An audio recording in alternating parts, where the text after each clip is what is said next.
دي انا بس كاريكاتير، لا حول ولا قوه الا بالله.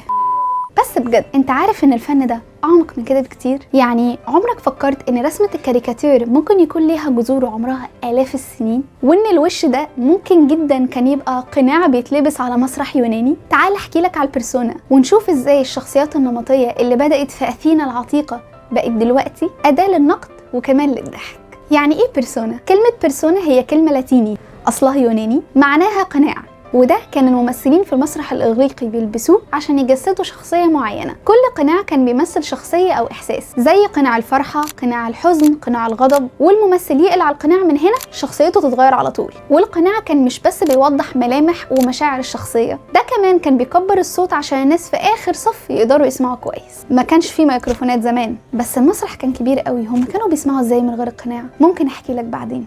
نكمل. يعني مثلا مسرحية أوديب لسوفوكليس هتلاقي القناع بيعبر عن الألم والمعاناة، أما مسرحية الضفادع لأرسطوفانس فالقناع هنا كان كوميدي ساخر. ولو بقى في دور ست أكيد هنجيب راجل ونلبسه قناع ست. أعتقد أنت كده فهمت الموضوع كان ماشي إزاي. ومن هنا هنوصل للشخصيات النمطية، الاستيريوتايب بس بتاع المسرح.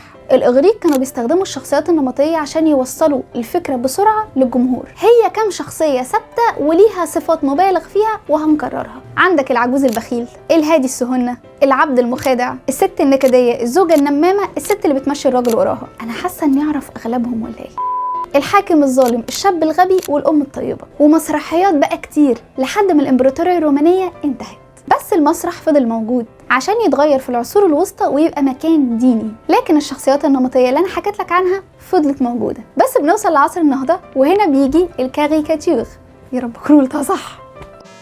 البرسونا بتتحول على ايد فنانين زي ليوناردو دافنشي، واللي بدأوا يرسموا ملامح الشخصيات بشكل مبالغ فيه قوي، اوفر قوي، كنوع من انواع التدريب، وان هم يعني بيعبروا عن شخصية معينة الناس ما كانش قصدها يعني. وفي القرن ال16 ظهر مصطلح في ايطاليا كاريكاتورا، ومعناها انك تبالغ في رسم حاجة معينة عشان تبان اكبر. في القرن ال17 الكاريكاتير بدأ يدخل في عالم السياسة عشان يعبر عن النقد والسخرية. وفي بريطانيا كان في جيمس جيل راي وويليام هوجرث اللي استخدموا الكاريكاتير عشان يسخروا من الفساد، الملك، وحتى الموضة، وكانوا بيسخروا من الطبقة الأرستقراطية. لا اقطع مش حلو.